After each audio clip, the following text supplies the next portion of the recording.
Hello guys, welcome to my YouTube channel Science Guru Ravi. जैसा कि आपने थंबनेल में देखा, आज हम जनरल साइंस का इम्पोर्टेंट टॉपिक प्लाज्मा डिस्कस करने वाले हैं। प्लाज्मा जनरल साइंस का एक ऐसा टॉपिक है जिसमें से पिछले एग्जामों में बहुत सारे क्वेश्चन पूछे हुए हैं। आज मैं आपके बीच उन्हीं क्वेश्चनों का साझा करने वाला हूँ। गाइज, यकीन मानिए, आप कोई सी भी एग्जाम की तैयारी कर रहे हो, आपके लिए वीडियो इम्पोर्टेंट होने वाली है। गाइज, आपको वीडियो कैसी लगी प्लीज़ कमेंट बॉक्स में ज़रूर बताना। चलिए आज का क्वेश्चन सेशन स्टार्ट करते हैं। गाइज, क्वेश्चन सेशन स्टार्ट करने से पहले हम प्लाज्मा के बारे में कुछ महत्वपूर्ण पॉइंट जान लेते हैं। दोस्तों, हमारा जो ब्लड होता है, इस ब्लड को दो पार्टों में कन्वर्ट किया जाता है। एक होता है ठोस पार्ट, इसे दोस्तों सॉलिड पार्ट भी कहा जाता है। एक होता है लिक्विड पार्ट। दोस्तों, इस लिक्विड पार्ट को दोस्तों तरल पार्ट भी कहा जाता है। ब्लड का जो तरल पार्ट होता है दोस्तों, वो होता है प्लाज्मा। क्या होता है दोस्तों? ब्लड का जो लिक्विड पार्ट होता है वो होता है दोस्तों प्लाज्मा। ये पूरे ब्लड का लगभग दोस्तों 55% की मात्रा में ब्लड में प्लाज्मा उपस्थित होता है। जबकि जो ठोस पार्ट होता है दोस्तों, इस ठोस पार्ट में हम पढ़ते हैं रक्त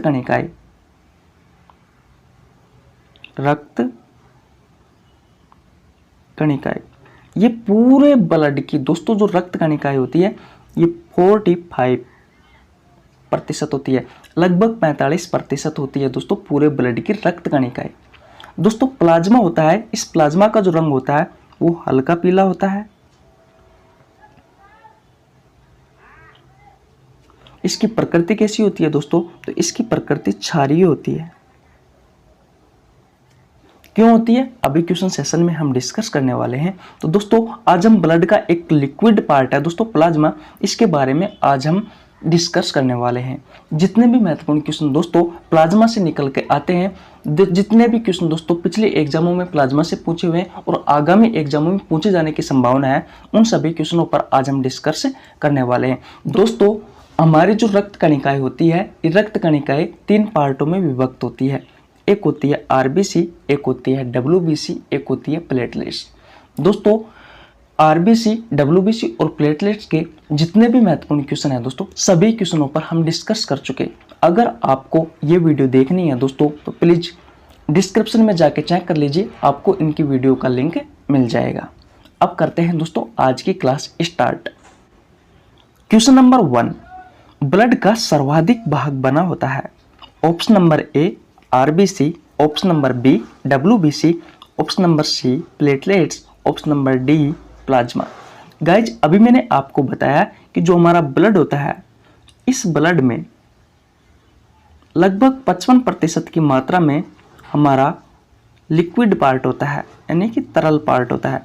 और तरल पार्ट में क्या, तो तरल वाला पार्ट होता है वो क्या है दोस्तों? वो हमारा प्लाज्मा है। वो हमारा प्लाज्मा है जो कि पूरे ब्लड का सर्वाधिक पार्ट होता है। मैंने आपसे क्वेश्चन पूछा है ब्लड का सर्वाधिक भाग बना होता है, तो दोस्तों ब्लड का जो सर्वाधिक भाग बना होता है वो बना होता है प्लाज्मा का। किसका बना होता है दोस्तों? प्लाज्मा का बना होता है। ब्लड में कितना प्रतिशत प्लाज्मा पाया जाता है? Option number A 55%, option number B 45%, option number C दोनों, ऑप्शन नंबर डी कोई नहीं। दोस्तों, अभी मैंने पिछले क्वेश्चन में डिस्कस किया था कि जो प्लाज्मा होता है ये ब्लड का 55% पार्ट में विभक्त होता है। ठीक है, तो मैंने क्वेश्चन यही पूछा है आपसे कि ब्लड में कितना प्रतिशत प्लाज्मा पाया जाता है। तो ब्लड में 55% प्लाज्मा पाया जाता है। बात क्लियर है? प्लाज्मा का रंग होता है ऑप्शन नंबर ए हल्का नीला, ऑप्शन नंबर बी हल्का पीला, ऑप्शन नंबर सी हल्का लाल, ऑप्शन नंबर डी हल्का हरा। दोस्तों, प्लाज्मा होता है, इस प्लाज्मा का रंग होता है हल्का पीला। इस प्लाज्मा का रंग होता है दोस्तों हल्का पीला। और इसकी प्रकृति कैसी होती है? इसकी प्रकृति होती है दोस्तों क्षारीय। इस बात का भी आपको ध्यान रखना है। तो आपका राइट आंसर कौन सा हो जाएगा दोस्तों? ऑप्शन नंबर बी, हल्का पीला। प्लाज्मा का हल्का पीला रंग किस वर्णक की वजह से होता है? प्लाज्मा का हल्का पीला रंग किस वर्णक की वजह से होता है? ऑप्शन नंबर ए, बिलीरुबिन वर्णक की वजह से। ऑप्शन नंबर बी, हिम वर्णक की वजह से। ऑप्शन नंबर सी, बिलीवर्डिन वर्णक की वजह से। ऑप्शन नंबर डी, कोई नहीं। दोस्तों, यकृत आपने नाम सुना होगा। इस यकृत में दो वर्णक का निर्माण होता है। एक होता है बिलीरुबिन वर्णक का और एक होता है बिलीवर्डिन वर्णक का। दोस्तों, जो हमारा प्लाज्मा होता है, इस प्लाज्मा को हल्का पीला रंग देने का जो कार्य करता है दोस्तों, वो करता है हमारा बिलीरुबिन वर्णक। जबकि जो बिलीवर्डिन वर्णक होता है, ये क्या काम करता है? तो दोस्तों, ये हमारा जो बिलीवर्डिन वर्णक होता है, ये हमारा जो मल होता है, इस मल को हरा रंग देने का कार्य करता है। इस मल को हरा रंग देने का कार्य करता है। जबकि जो हिम वर्णक होता है, ये हिम वर्णक हमारा जो ब्लड होता है दोस्तों, इस ब्लड को लाल रंग प्रदान करता है। और ये पता है, जो हिम वर्णक होता है किस में उपस्थित होता है? ये हीमोग्लोबिन में उपस्थित होता है, लगभग 5% की मात्रा में। ये क्वेश्चन आपको अच्छे से समझ में आ गया होगा कि प्लाज्मा का हल्का पीला रंग किस वर्णक की वजह से होता है। तो बिलीरुबिन वर्णक की वजह से होता है। यकृत में बिलीरुबिन वर्णक और बिलीवर्डिन वर्णक पाए जाते हैं। बिलीवर्डिन वर्णक का जो कार्य होता है वो होता है मल को हरा रंग देना। जबकि हिम वर्णक की बात की जाए तो दोस्तों, हिम वर्णक ब्लड का लाल रंग प्रदान करने में सहायक होता है। हिम वर्णक हीमोग्लोबिन में उपस्थित होता है। बात क्लियर है? प्लाज्मा की प्रकृति कैसी होती है? ऑप्शन नंबर ए, अम्लीय। ऑप्शन नंबर बी, प्रबल अम्लीय। ऑप्शन नंबर सी, दुर्बल क्षारीय। ऑप्शन नंबर डी, प्रबल क्षारीय। दोस्तों, इस क्वेश्चन को हल करने से पहले आपको ब्लड का पीएच मान पता होना जरूरी है। दोस्तों, ब्लड का पीएच मान होता है 7.4। सोरेंस के द्वारा बनाए गए स्केल के बारे में आपको जानकारी होगी। उसमें 1 से लेकर के 14 तक अंक उपस्थित होते हैं। और दोस्तों, उन अंकों की सहायता से हम विलयन की सांद्रता का पता लगाते हैं कि कौन सा विलयन अम्लीय है और कौन सा विलयन क्षारीय है। बात क्लियर है? दोस्तों, आपने देखा होगा 1 से लेकर के 7 के बीच में, 7 से 1 की तरफ जाते हैं दोस्तों, तो अम्लीयता बढ़ती है। जो हमारी अम्लीयता होती है ये बढ़ती है। जबकि 7 से 14 की तरफ जाते हैं दोस्तों, तो हमारी जो क्षारीयता होती है ये क्षारीयता बढ़ती है। बात क्लियर है? तो दोस्तों, हमारे जो ब्लड का पीएच मान होता है ये 7.5 ना हो करके दोस्तों 7.4 होता है। सॉरी, कितना होता है? 7.4 होता है। दोस्तों, 7.4 से दोस्तों 7.4 की अगर आप प्रकृति देखोगे दोस्तों, तो यह दुर्बल क्षारीय में आती है, क्योंकि 14 की तरफ जाने पर क्षारीयता बढ़ती है। तो दोस्तों, 7 से स्टार्ट हो जाती है क्षारीयता, 7 से 14 की तरफ जाने पर क्या होता है दोस्तों? क्षारीयता बढ़ती है। जो 7.4 है दोस्तों, इसे हम दुर्बल क्षारीय में रखते हैं। किस में रखते हैं? दुर्बल क्षारीय में रखते हैं। और दोस्तों, ब्लड का ही एक पार्ट है प्लाज्मा, तो हम कह सकते हैं कि जो प्लाज्मा की जो प्रकृति होती है वो कैसी होती है? दुर्बल क्षारीय होती है। आपको ये क्वेश्चन अच्छे से समझ में आ गया होगा। प्लाज्मा में जल की मात्रा कितनी होती है? प्लाज्मा में जल की मात्रा कितनी होती है? दोस्तों, ये ग्रुप डी में पूछा हुआ क्वेश्चन है। Option number A 60%, option number B 70%, option number C 80%, option number D 90%। दोस्तों, लगभग प्लाज्मा में जो जल की मात्रा होती है वो होती है 90 से लेकर के 92%, क्योंकि 8 से लेकर के 10% कार्बनिक व अकार्बनिक यौगिक हमारे प्लाज्मा में पाए जाते हैं। लगभग 0.1% प्लाज्मा में ग्लूकोज उपस्थित होता है। क्या उपस्थित होता है दोस्तों? ग्लूकोज उपस्थित होता है। तो आपको इन बातों का भी ध्यान रखना है कि प्लाज्मा में जल की मात्रा 90 से 92% होती है। 8 से 10% कार्बनिक व अकार्बनिक पदार्थ होते हैं, जिस वजह से दोस्तों 0.1% की मात्रा में ग्लूकोज भी उपस्थित होता है। तो आपका राइट आंसर कौन सा हो जाएगा? आपका राइट आंसर हो जाएगा ऑप्शन नंबर डी 90%। निम्न में से प्लाज्मा में पाई जाने वाली प्रोटीन्स हैं।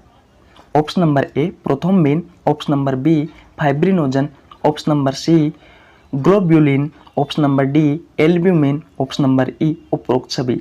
दोस्तों, प्लाज्मा में पाए जाने वाले जो सभी प्रोटीन हैं वो सभी protein prothrombin, fibrinogen, globulin, albumin, दोस्तों ये सभी प्रोटीन प्लाज्मा में पाई जाती है। दोस्तों, प्रोथ्रोम्बिन और फाइब्रिनोजन जो प्रोटीन होती है ये रक्त का थक्का जमाने में सहायक होती है। रक्त का थक्का जमने का मतलब क्या है? दोस्तों, अगर आपको किसी जगह पर चोट लगी, अगर आपको किसी जगह पर चोट लगी तो दोस्तों चोट लगने के तुरंत बाद ही आपके शरीर से ब्लड बहने लगता है। दोस्तों उस ब्लड को रोकने का जो कार्य करती है ये प्लाज्मा में पाई जाने वाली दो प्रोटीन करती है, प्रोथ्रोम्बिन और फाइब्रिनोजन प्रोटीन करती है। बात क्लियर है? दोस्तों जो ग्लोबुलिन जो प्रोटीन होती है इसके 3 प्रकार होते हैं, अल्फा, बीटा और गामा। दोस्तों ये क्या करती है, ग्लोबुलिन जो प्रोटीन होती है ये जीवाणु से लड़ने का कार्य करती है। हमारे शरीर में जो बैक्टीरिया बाहर से आते हैं उनसे लड़ने का कार्य करती है। इस कारण दोस्तों इसे रोग प्रतिरोधक प्रोटीन भी कहा जाता है। इसमें सबसे महत्वपूर्ण प्रोटीन होती है वो होती है दोस्तों गामा प्रोटीन, क्योंकि ये गामा प्रोटीन होती है ये सर्वाधिक रोगाणुओं से लड़ने का कार्य करती है। बात क्लियर है? अच्छे से आपको समझ में आ गया होगा कि प्लाज्मा में 4 प्रोटीन पाई जाती है, prothrombin protein, fibrinogen protein, globulin protein, albumin protein. ठीक है। और दोस्तों प्रोथ्रोम्बिन और फाइब्रिनोजन जो प्रोटीन होती है रक्त का जमाने में कार्य करती है। ग्लोब्यूलिन जो प्रोटीन होती है ये 3 प्रकार की होती है, अल्फा, बीटा, गामा, और इनका कार्य होता है दोस्तों रोग प्रतिरोधक क्षमता पैदा करना हमारे शरीर में। जबकि एल्ब्यूमिन जो प्रोटीन होती है ये हमारे शरीर में हार्मोन बनाने का कार्य भी करती है और दोस्तों उसी के साथ साथ भी शारीरिक क्रियाओं को नियंत्रण करने का कार्य भी करती है। यहाँ तक बात क्लियर हो गई होगी आपको अच्छे से। प्लाज्मा में पाए जाने वाले प्रोटीन का निर्माण होता है। प्लाज्मा में पाए जाने वाली प्रोटीन का निर्माण होता है ऑप्शन नंबर ए ब्लड में, ऑप्शन नंबर बी लीवर में, ऑप्शन नंबर सी हार्ट में, ऑप्शन नंबर डी कोई नहीं। दोस्तों जो लीवर होता है इस लीवर में अभी मैंने पिछली क्वेश्चन में ये अभी डिस्कस किया था दोस्तों कि प्रोथ्रोम्बिन, फाइब्रिनोजन, दोस्तों जो ग्लोब्यूलिन या एल्ब्यूमिन जो प्रोटीन पाई जाती है ये सभी दोस्तों हमारे लीवर में पाई जाती है। बात क्लियर है? इन सभी प्रोटीनों का निर्माण हमारे लीवर में होता है। अगला क्वेश्चन और दोस्तों आज का अंतिम क्वेश्चन है, प्लाज्मा में सर्वाधिक मात्रा में पाई जाने वाली प्रोटीन है। Option number A prothrombin, option number B fibrinogen, option number C globulin, option number D albumin. दोस्तों आपका जो राइट आंसर होगा वो होगा एल्ब्यूमिन प्रोटीन। ये दोस्तों क्या काम करती है, शारीरिक क्रियाओं को नियंत्रण करने का कार्य करती है और हमारी बॉडी में हार्मोन बनाने में भी सहायक होती है। दोस्तों ये एल्ब्यूमिन प्रोटीन होती है ये हमारे प्लाज्मा में सर्वाधिक मात्रा में पाई जाती है। दोस्तों बहुत ही अच्छा क्वेश्चन है और इम्पोर्टेंट भी है आपकी एग्जाम की दृष्टि से। तो दोस्तों कैसी लगी आपको वीडियो? अगर वीडियो अच्छी लगी है दोस्तों प्लीज़ कमेंट बॉक्स में ज़रूर बताना। अगर आप नए हो तो हमारे चैनल को सब्सक्राइब कर लेना, बहुत मेहनत लगती है यार। जय हिंद दोस्तों, जय जवान, जय किसान, जय भारत।